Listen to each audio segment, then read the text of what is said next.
Hi friends, சில நோய்களை கண்டுக்காமல் விட்டால் உயிரையே எடுத்துரும். அப்படி இருக்கக்கூடிய ஒரு நோய் தான் டியூபர்குலோசிஸ். அந்த நோயை உலகம் ஃபுல்லாக இராடிகேட் பண்ணணும் அப்படிங்கிறத நினைவில் வச்சுக்கிறதுக்கு வேர்ல்டு டிபி டே அனுசரிக்கப்படுது. இந்த வேர்ல்டு டிபி டே, வேர்ல்டு டியூபர்குலோசிஸ் டே ஒவ்வொரு வருஷமும் மார்ச் 24 அனுசரிக்கப்படுது. இந்த வருஷமும் மார்ச் 24 இன்னைக்கு மண்டே அன்னைக்கு வேர்ல்டு டிபி டே அனுசரிக்கப்படுது.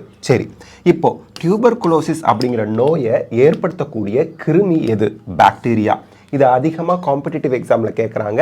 டியூபர்குலோசிஸை ஏற்படுத்துறது பாக்டீரியாவா, வைரஸா, ஃபங்கையா, மைக்கோபிளாஸ்மாவானா? டியூபர்குலோசிஸ் அப்படிங்கிற ஒரு நோயை ஏற்படுத்துறது பாக்டீரியா.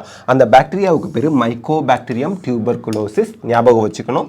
ஸோ அந்த பாக்டீரியாவோட ஸ்பீசிஸ் நேமை வச்சு தான் அந்த நோய்க்கும் பேர் வச்சிருக்கிறாங்க. ஞாபகம் வச்சுக்கணும். இது எந்த ஆர்கனை மெயினாக அஃபெக்ட் பண்ணும் அப்படின்னா நம்மளோட லங்ஸ். இந்த லங்ஸை போய் நுரையீரல்னு சொல்கிறோம் இல்லையா, அதை அஃபெக்ட் பண்ணி மூச்சு திணறல் சம்மந்தமான நோய்களை ஏற்படுத்தும்.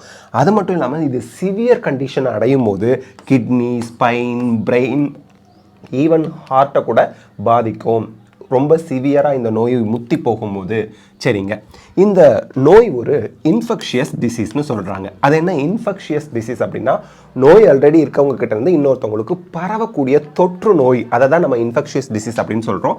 எப்படி ஸ்ப்ரெட் ஆகுதுன்னா, காற்றின் மூலியமாக லங் டிபி, அந்த லங்ஸில் நுரையீரலில் டிபி வந்தவங்க கிட்ட இருந்து அவங்க இருமுறது மூலியமாகவோ தும்முறது மூலியமாகவோ ஈவன் அவங்க பேசினா கூட அந்த நீர் திவலைகள் வழியாக அந்த பாக்டீரியம் நோய் உண்டவங்க கிட்ட இருந்து நோய் அற்றவர்களுக்கு பரவுவதற்கான வாய்ப்புகள் அதிகமாக இருக்குது. இப்படி தான் இந்த நோய் பரவுது.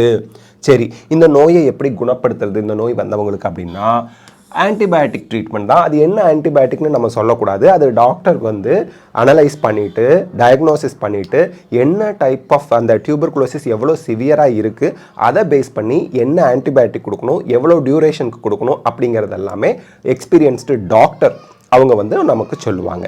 ஸோ இன்னைக்கு மார்ச் 24, 2025 மண்டே அன்னைக்கு வேர்ல்டு டியூபர்குலோசிஸ் டே அனுசரிக்கப்படுது. இதை நம்ம நல்லா ஞாபகம் வச்சுக்கணும். தேங்க்யூ.